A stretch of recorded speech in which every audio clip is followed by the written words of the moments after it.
ایک بات کو اچھی طرح سمجھ لینا چاہیے کہ اعمال کی قبولیت کے دو جز ہیں۔ اگر اس میں سے کوئی ایک جز بھی پورا نہیں ہوتا تو اصولی اعتبار سے عمل کی قبولیت ممکن نہیں ہے۔ پہلا جو جز ہے وہ ہے صدق۔ صدق کا مطلب یہ ہے کہ جو کام بھی آپ کر رہے ہیں وہ شریعت کے مطابق ہونا چاہیے۔ یعنی مثال کے طور سے اگر آپ نماز پڑھ رہے ہیں تو وہ نماز شریعت کے مطابق ہو، اگر آپ زکوٰۃ دے رہے ہیں تو وہ زکوٰۃ شریعت کے مطابق ہو، اگر آپ روزہ رکھ رہے ہیں تو وہ روزے کے شریعت کے اصولوں کے مطابق ہو۔ اسی طرح اگر آپ کھانا کھا رہے ہیں تو وہ کھانا شریعت کے اصولوں کے مطابق ہو۔ اسی طرح اگر آپ پانی پی رہے ہیں یا اور کوئی مشروب پی رہے ہیں تو وہ شریعت کی حدود میں اور شریعت کے قیود میں ہو۔ اسی طرح اور بھی اگر آپ کوئی کام کر رہے ہیں تو وہ سارا کام شریعت کے مطابق ہونا ضروری ہے۔ عبادات کا بھی شریعت کے تابع ہونا ضروری ہے۔ دیکھیں مشائخ اس کو اس بات سے فرماتے ہیں سمجھانے کے لیے کہ یہ جو گنگا ہے جہاں پر ہندو لوگ جمع ہوتے ہیں، وہاں پر ایک طبقہ ایسا ہوتا ہے جو مختلف قسم کے مجاہدات کر رہا ہوتا ہے۔ یعنی کوئی ایک پاؤں پہ کھڑا ہے اور کئی گھنٹوں ایک پاؤں پہ کھڑا ہے، کوئی جو ہے وہ اپنا سانس روکنے کی مشق کر رہا ہے اور وہ کئی گھنٹوں سے اس کی مشق کرنے کی کوشش کر رہا ہے۔ اسی طرح سے کوئی اپنے آپ کو کسی طرح تکلیف میں مبتلا کر رہا ہے اور کوئی کسی اور طریقے سے تکلیف میں مبتلا کر رہا ہے۔ لیکن یہ ساری چیزیں جب ان سے پوچھو کہ آپ کیوں کر رہے ہیں تو وہ کہتے ہیں کہ ہم خدا کو راضی کرنے کے لیے یہ کام کر رہے ہیں۔ تو میرا سوال یہ ہے کہ کیا خدا ان سے راضی ہوگا؟ تو اس کا واضح جواب جو ہمیں سنت اور سیرت اور شریعت سے ملتا ہے کہ خدا ان سے بالکل بھی راضی نہیں ہوگا۔ اس کی وجہ یہ ہے کہ اللہ تعالیٰ کی رضا کن باتوں میں مخفی ہے؟ اللہ تعالیٰ کی رضا حضور صلی اللہ تعالیٰ علیہ وسلم کے طریقے میں مخفی ہے۔ اللہ تعالیٰ ہم سے یہ چاہتے ہیں کہ اگر ہم عبادت کریں تو حضور صلی اللہ علیہ وسلم کے طریقے پہ کریں،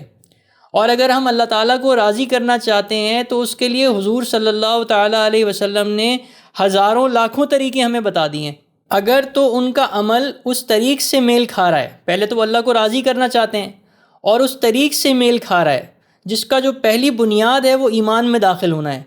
اگر وہ ایمان میں داخل ہو جاتے ہیں اور اس کے بعد حضور کے طریقے پہ اللہ کو راضی کرنے کی کوشش کرتے ہیں تو اللہ ان سے چھوٹے سے عمل پہ بھی راضی ہو جائے گا۔ لیکن اگر وہ حضور کے طریقے کو ترک کر کے اللہ کو راضی کرنے کی کوشش کرتے ہیں، چاہے اس عمل میں ان کو کسی درجے کی بھی تکلیف ہو، چاہے اس عمل میں ان کی کیفیت آخری درجے پر پہنچ چکی ہو، چاہے اس طریقے میں وہ دھاڑے مار مار کے روتے ہوں، چاہے اس طریقے سے ان کو کسی درجے کا بھی اطمینان ہو چکا ہو، اس سب کے باوجود اللہ تعالیٰ اس طریقے سے اصولی اعتبار سے راضی نہیں ہوں گے۔ اللہ کو راضی کرنے کا جو اصول ہے وہ حضور صلی اللہ تعالیٰ علیہ وسلم کی شریعت کی اتباع ہے۔ ہر کام میں یہ دیکھا جائے گا کہ حضرت صلی اللہ تعالیٰ علیہ وسلم پہ جب یہ موقع آیا تو انہوں نے کیا کیا، ان کا عمل کیا تھا، اور اسی طرح سے یہ دیکھا جائے گا کہ جب یہ وقت آیا تو صحابہ کو حضور صلی اللہ تعالیٰ علیہ وسلم نے کیا تعلیم عنایت فرمائی، ان کی کیسے تربیت کی۔ جب یہ چیز دیکھی جائے گی تو اس کو ہم صدق کہتے ہیں۔ تو پہلا اصول اللہ تعالیٰ کو راضی کرنے کے لیے اور اپنے عمل کو قبول کروانے کے لیے وہ ہے صدق سے عمل ہو، سچائی کے ساتھ عمل ہو، حضور صلی اللہ تعالیٰ علیہ وسلم کی اتباع میں عمل ہو۔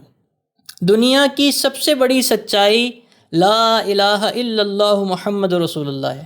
کہ ہم اللہ تعالیٰ کے علاوہ کسی کو معبود نہیں مانتے، ان کی عبادت نہیں کرتے، اور اسی طرح حضرت صلی اللہ تعالیٰ علیہ وسلم اللہ تعالیٰ کے رسول ہیں، اور اسی طرح سے جس طرح وہ اللہ کے رسول ہیں ہم انہی کے طریقوں پہ چلیں گے۔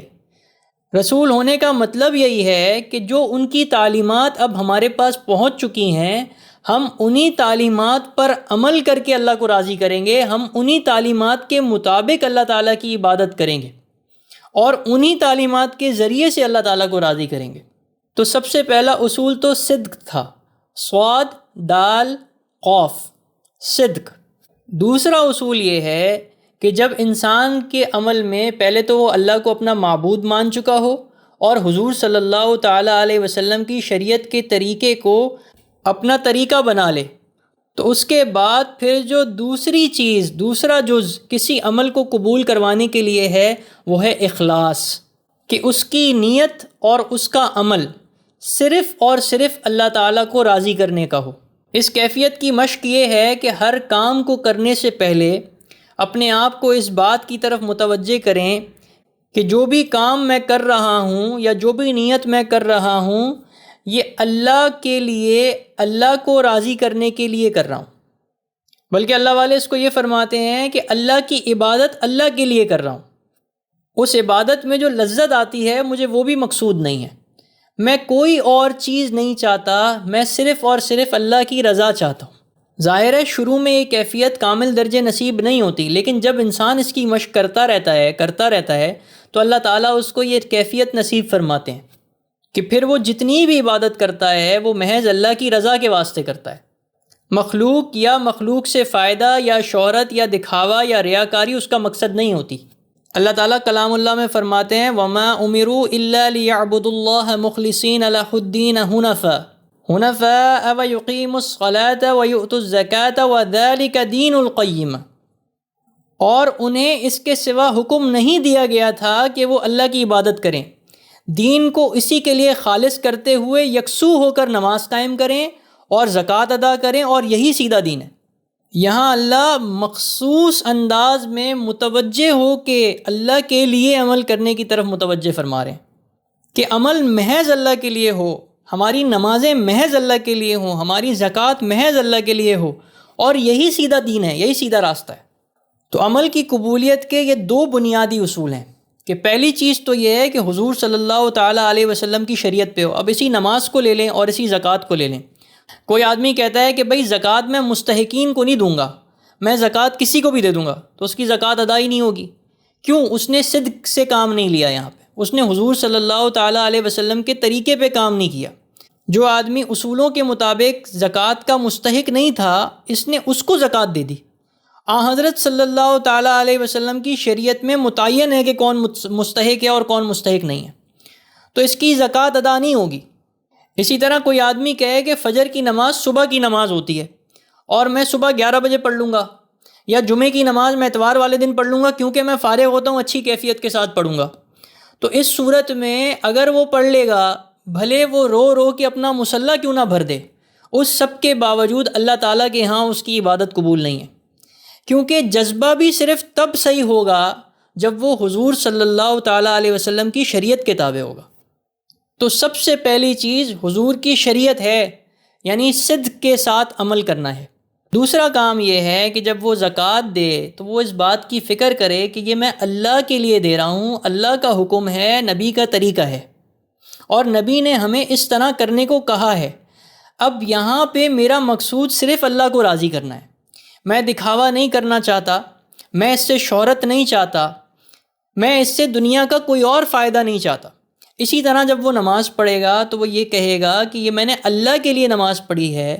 میں نہیں چاہتا کہ لوگ یہ کہیں کہ یہ کتنا بہترین نماز پڑھتا ہے، یا میں اس نماز کے ذریعے سے کوئی اور فائدہ حاصل نہیں کرنا چاہتا جو لوگوں میں میری شہرت ہو اور وہ میرا اکرام کریں اور وہ کہیں کہ دیکھو نمازی آ رہا ہے۔